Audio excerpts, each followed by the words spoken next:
Bienvenidos a México sin filtros. Este 11 de agosto, la jornada informativa nos lleva desde casos que conmocionan por su violencia, hasta decisiones judiciales y posturas de Estado que marcan el rumbo del país. Hablaremos de crímenes que han sacudido comunidades, de la defensa de la soberanía nacional y de los procesos judiciales que involucran a los personajes más notorios del narcotráfico. Quédese con nosotros hasta el final del video para conocer el panorama completo y las reflexiones que deja la jornada. Comenzamos. Maestra secuestrada en Veracruz murió por tortura. Hay imputados por secuestro agravado.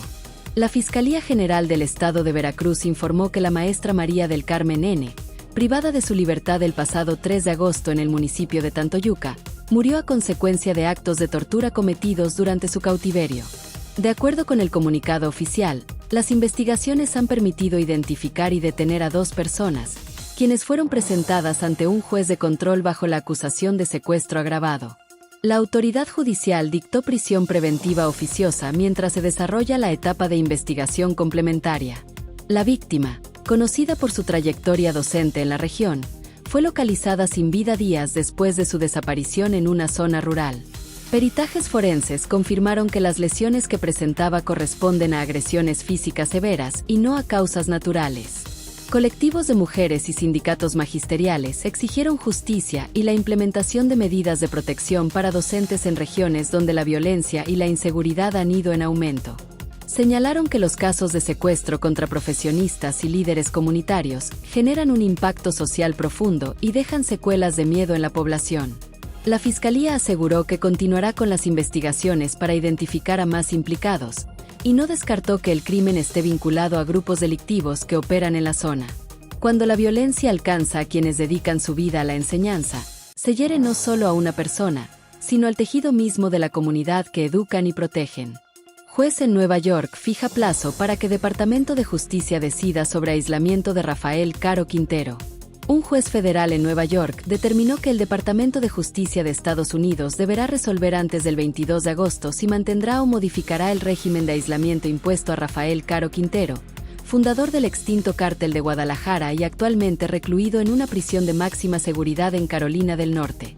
La decisión surge en el marco de una solicitud presentada por la defensa del narcotraficante, quien argumenta que las condiciones de aislamiento prolongado vulneran sus derechos humanos y afectan gravemente su salud física y mental.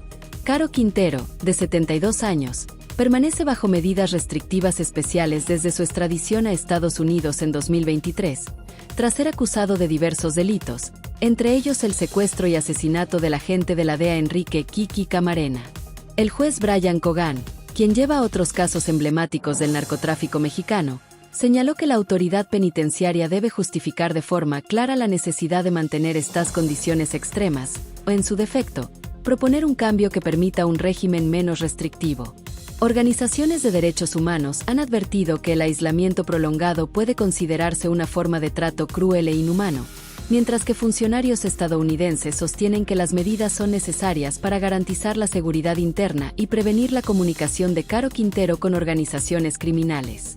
En el equilibrio entre seguridad y derechos, la prisión no solo castiga el pasado, también define cómo un Estado ejerce su autoridad en el presente. Asesinan a niña de 12 años en Chalco, presuntamente por una deuda.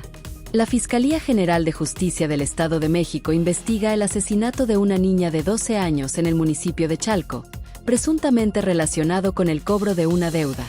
De acuerdo con los reportes iniciales, la menor fue atacada a balazos por sujetos armados que irrumpieron en su domicilio la tarde del 10 de agosto. Testigos indicaron que los agresores habrían buscado a un familiar adulto con el que mantenían un adeudo, pero, al no encontrarlo, dispararon contra la menor. Paramédicos confirmaron el fallecimiento en el lugar de los hechos. La Fiscalía Estatal inició una carpeta de investigación por homicidio calificado y desplegó un operativo en coordinación con fuerzas de seguridad federales para ubicar a los responsables. Vecinos y colectivos de defensa de los derechos de la niñez condenaron el crimen, exigiendo justicia y mayor protección para menores en zonas donde la violencia armada se ha vuelto recurrente. Señalaron que la normalización de ajustes de cuentas que afectan a inocentes es una muestra del deterioro del tejido social. Autoridades locales informaron que la familia de la víctima recibe acompañamiento psicológico y jurídico, y reiteraron el llamado a la ciudadanía para aportar información que ayude a esclarecer el caso. Cuando la violencia convierte a los niños en blanco de venganzas ajenas, el mensaje es claro: la impunidad ha cruzado todos los límites que una sociedad debería tolerar. Caso Dato Protegido cumple 30 días. Sheinbaum reitera su postura. A un mes de que se emitiera una disculpa pública por el llamado Caso Dato Protegido, la presidenta electa Claudia Sheinbaum reiteró su posición sobre el manejo de información personal y la importancia de respetar la privacidad en la administración pública. En declaraciones ofrecidas este lunes, Sheinbaum subrayó que su equipo ha adoptado medidas para reforzar los protocolos de protección de datos y evitar la filtración o uso indebido de información confidencial de ciudadanos y funcionarios. La transparencia y la rendición de cuentas deben ir de la mano con el respeto absoluto a la privacidad, afirmó. El caso Dato Protegido se originó tras la difusión no autorizada de información personal vinculada a servidores públicos y ciudadanos en una dependencia gubernamental. Aunque se ofreció una disculpa institucional y se anunciaron medidas correctivas, el incidente abrió un debate sobre la vulnerabilidad de los sistemas de resguardo de datos y las sanciones aplicables a quienes violen su confidencialidad. Organizaciones de la sociedad civil y especialistas en ciberseguridad han insistido en que, más allá de la disculpa, se requiere una estrategia integral que combine capacitación, tecnología y sanciones ejemplares para prevenir nuevos incidentes. En un entorno cada vez más digital, proteger la información no es solo una obligación legal, es una garantía básica para preservar la confianza ciudadana en las instituciones. Sheinbaum descarta intervención de tropas de Estados Unidos en México y niega vuelos de drones de la CIA. La presidenta electa Claudia Sheinbaum rechazó de manera categórica la posibilidad de que tropas estadounidenses intervengan en territorio mexicano, así como la existencia de operaciones con drones de la Agencia Central de Inteligencia, CIA, en el país. Durante una conferencia de prensa, Sheinbaum afirmó que México mantendrá su política de cooperación en materia de seguridad con Estados Unidos, pero sin permitir acciones que violen la soberanía nacional. No habrá intervención militar extranjera en nuestro territorio. La colaboración debe darse en el marco del respeto mutuo y de la ley, señaló. La aclaración surge luego de versiones periodísticas y comentarios en redes sociales que apuntaban a supuestas misiones de inteligencia de la CIA con drones en distintas regiones del país, en el contexto de la lucha contra el narcotráfico. Sheinbaum calificó estas afirmaciones como especulaciones sin fundamento y reiteró que cualquier operación extranjera requiere autorización expresa del gobierno mexicano. Especialistas en seguridad internacional destacaron que este pronunciamiento busca enviar un mensaje claro antes del inicio del nuevo sexenio, en medio de un escenario de alta tensión por la violencia de los cárteles y las presiones de Washington para intensificar acciones conjuntas. La soberanía no es un concepto abstracto, se ejerce o se cede.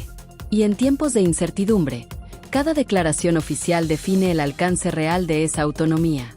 Autorizan que el Chapo Guzmán se reúna con su abogado en prisión de Estados Unidos. Las autoridades penitenciarias de Estados Unidos autorizaron que Joaquín El Chapo Guzmán, ex líder del cártel de Sinaloa, pueda reunirse con su abogado en la prisión de máxima seguridad ADX Florence, en Colorado, donde cumple una condena a cadena perpetua. La defensa de Guzmán había solicitado desde hace meses un encuentro presencial para discutir asuntos legales, argumentando que las restricciones actuales dificultaban el adecuado seguimiento de su caso. El permiso fue concedido bajo condiciones de seguridad estrictas y en un entorno controlado para evitar cualquier intento de comunicación no autorizada con el exterior. El Chapo fue sentenciado en 2019 por cargos relacionados con narcotráfico, lavado de dinero y participación en una organización criminal.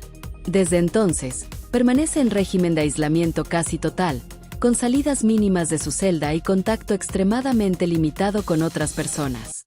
Fuentes cercanas al proceso indicaron que la reunión con su abogado no implica cambios en su estatus legal, pero representa una oportunidad para que la defensa revise estrategias y presente nuevos recursos. Expertos en temas penitenciarios señalan que, incluso bajo el régimen de máxima seguridad, el acceso a asesoría legal es un derecho fundamental, aunque su ejercicio deba equilibrarse con medidas de seguridad para prevenir riesgos. En las cárceles más cerradas del mundo, la justicia se mide tanto por la dureza del encierro como por la vigencia de los derechos básicos. Así cerramos esta edición de México sin filtros. Las noticias de hoy nos recuerdan que la justicia, la seguridad y el respeto a la soberanía no son temas aislados, están profundamente entrelazados en la vida del país. Cada decisión, cada omisión y cada pronunciamiento dejan huella en el camino que como sociedad decidimos seguir. Gracias por acompañarnos. Aquí seguiremos, con información precisa, contexto y sin concesiones.